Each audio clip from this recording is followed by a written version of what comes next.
सबको जय यीशु की। प्रभु यीशु क्रिस्त में प्यारे भाइयों बहनों, नवजीवन का संदेश इस शीर्षक के अंतर्गत प्रतिदिन का ईश्वर का जीवंत वचनों को सुनने के लिए, समझने के लिए, ग्रहण करने के लिए और उन वचनों के अनुसार जीवन बिताने की शक्ति, सामर्थ्य, कृपा, अनुग्रह मांगते हुए एक सुंदर आदर्श क्रिस्तीय जीवन बिताने के लिए मैं आप सभी लोगों का हार्दिक स्वागत करता हूं।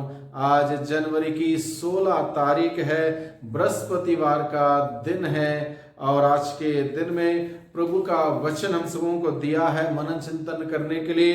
संत मार्कुस के द्वारा रचित सुसमाचार अध्याय 1 पद संख्या 40 से 45 का छोटा सा प्रसंग है। इस प्रसंग में हम लोग देखते हैं एक कोढ़ी ईसा के पास आता है, बड़े विश्वास से अनुनय विनय करता है, प्रार्थना करता है।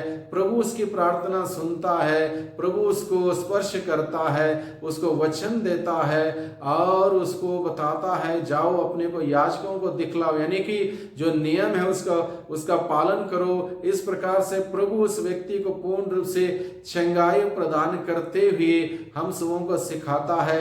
आज भी प्रभु चाहते हैं कि हम सभी शुद्ध हो जाएं, हम सभी पवित्र हो जाएं, हम सभी हर प्रकार के पाप में कलंक से दूर रहें और हम एक पवित्र जीवन बिताएं, क्योंकि प्रभु यही चाहता है। यही बात प्रभु आज के दिन में इस प्रसंग के माध्यम से हम सबों को बताना चाहता है। इसलिए मैं आप सभी लोगों का स्वागत करता हूं प्रभु के इन वचनों को सुनने के लिए, समझने के लिए और उसके अनुसार जीने का एक सुंदर प्रयास करने के लिए मैं आप सभी लोगों का बुलावा देता हूं। सबसे पहले हम आज के दिन में देखते हैं इस प्रसंग में एक कोढ़ी ईसा के पास आया। सबसे पहले जब हम लोग इस बात को सुनते हैं, ये कोढ़ी ईसा के पास आया, यूं ही नहीं आ सकता था। उस जमाने के नियम के अनुसार कोई भी कोढ़ी किसी इंसान के पास नहीं जा सकते थे, क्योंकि उनके लिए नियम था दूर रहें, घर से अलग रहें, समाज से अलग रहें। उनके लिए निर्धारित जगह थी, वहीं पर रहें, उसके अतिरिक्त उससे बाहर ना निकलें। ये सब बातें थी, ये सब नियम था। उसके बावजूद कोढ़ी ईसा के पास कैसे आ गया? क्योंकि ईसा ने उसको अपने पास आने दिया।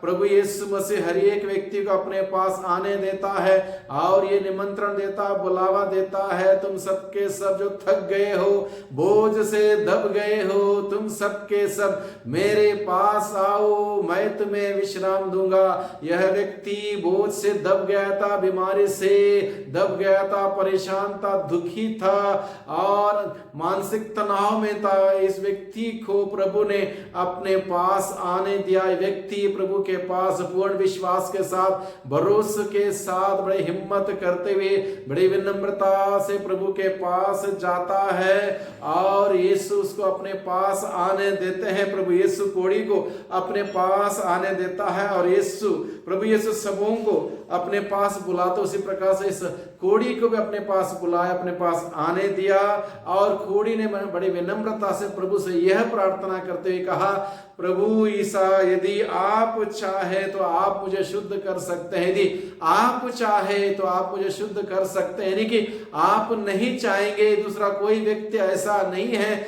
जो मुझे शुद्ध कर सके इस भयानक बीमारी से। क्योंकि कोढ़ उस जमाने में एक भयानक बीमारी मानी जाती थी। जिसको कोढ़ लगता था उनकी उंगलियां सड़ने लगती थी, गलने लगती थी, बदबू आने लगती थी। वहां पर कोई मेडिकेशन, कोई डॉक्टर उसको ठीक नहीं कर सकता था, कोई इलाज नहीं था। इसलिए उसने प्रभु से कहा, प्रभु यदि आप चाहें तो मुझे शुद्ध कर सकते हैं, यानी कि आप नहीं चाहेंगे तो कोई भी मुझे शुद्ध नहीं कर सकता, कोई भी मुझे ठीक नहीं कर सकता। ये उसका भरोसा था प्रभु पर, ये उसका विश्वास था, ये उसकी श्रद्धा और भक्ति थी प्रभु पर। इसलिए प्रभु के पास आके विनम्रता से, पूर्ण विश्वास के साथ बोलता है, यदि आप चाहें मुझे शुद्ध कर सकते हैं, आप नहीं करेंगे तो कोई भी नहीं कर सकता। ये बात थी।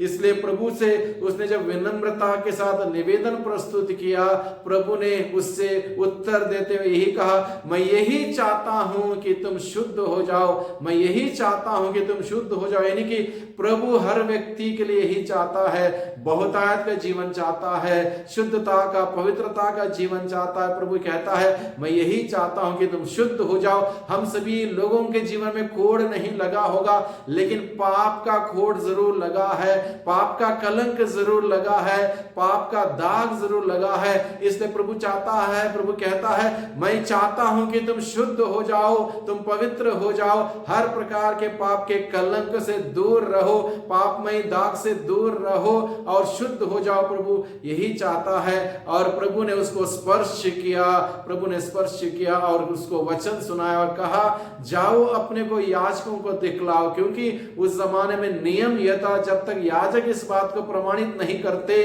कि कोई कोढ़ी शुद्ध हो गया, तब तक उसको घर जाने की इजाजत नहीं थी।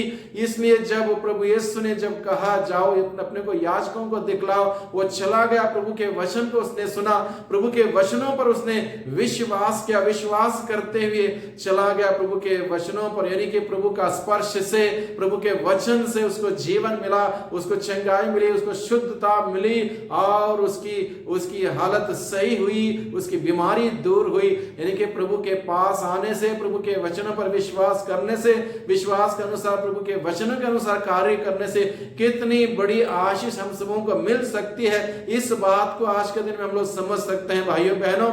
इसलिए हम प्रभु के पास जाएं, प्रभु से कहें प्रभु मुझे शुद्ध कीजिए, पापमय कलंक से, पापमय दाग से, बुरे आदतों से, बुरी संगतियों से मुझे दूर रखिए, मुझे शुद्ध कीजिए, मुझे पवित्र कीजिए। जब हम प्रभु से प्रार्थना करेंगे, प्रभु यही कहेगा मैं यही चाहता हूं कि तुम शुद्ध हो जाओ, हर प्रकार की पापमय गंदगी से, पापमय कलंक से तुम दूर हो जाओ, शुद्ध हो जाओ, पवित्र हो जाओ। मैं यही चाहता हूं। पवित्र प्रभु हम सबों से ही कहता है कि तुम पवित्र हो जाओ। इसलिए प्रभु के पास जाए, प्रभु से प्रार्थना करें। प्रभु हम सबों को हमारी प्रार्थना सुनते हुए हमें स्पर्श करेगा, हमें अपने वचन देगा, जीवंत वचन देगा, उसको ग्रहण करें, उस वचन के अनुसार कार्य करें। जब हम उस वचन के अनुसार कार्य करेंगे, निश्चित रूप से हमारे जीवन में और बरकत और आशीष प्रभु की हम सबों को मिलती रहेगी। जिस प्रकार से इस कोढ़ी व्यक्ति ने कार्य किया, उसके जीवन में पूर्ण चंगाई प्राप्त हुई, उसी प्रकार से हम भी पूर्ण रूप से स्वस्थ रहें, मन से, आत्मा से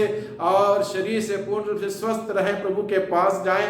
आगे प्रभु का वचन हम सबों को सिखाता है कि ईसा इसके बाद फिर प्रार्थना करने के लिए एकांत स्थान चले गए। नहीं कि प्रार्थना करने के लिए प्रभु चले गए, इस कार्य करने के बाद बार बार प्रभु प्रार्थना के द्वारा अपने आप को आध्यात्मिक रूप से रिचार्ज करते हैं। यानी कि हम सबों को भी चाहिए कि हम सभी बार बार प्रार्थना के द्वारा रिचार्ज हो जाएं, प्रार्थना के द्वारा अपने आध्यात्मिक जीवन में आगे बढ़ें। आगे हम लोग देखते हैं कि जरूरत यह है कि हम प्रभु के पास जाएं और प्रभु हम सबों को स्पर्श करेगा, आशीष देगा, बरकत देगा, शुद्ध करेगा और बहुतायत का जीवन प्रदान करेगा। इसी वजह से प्रभु इस धरती पर आए। इसलिए भाइयों बहनों, आज के दिन में प्रभु का वचन हम लोगों ने सुना है। प्रभु का वचन हम सबों को बुलाता है, प्रभु के पास जाएं, वो जीवन देने वाले से जीवन ग्रहण करें। सबको धन्यवाद, सबको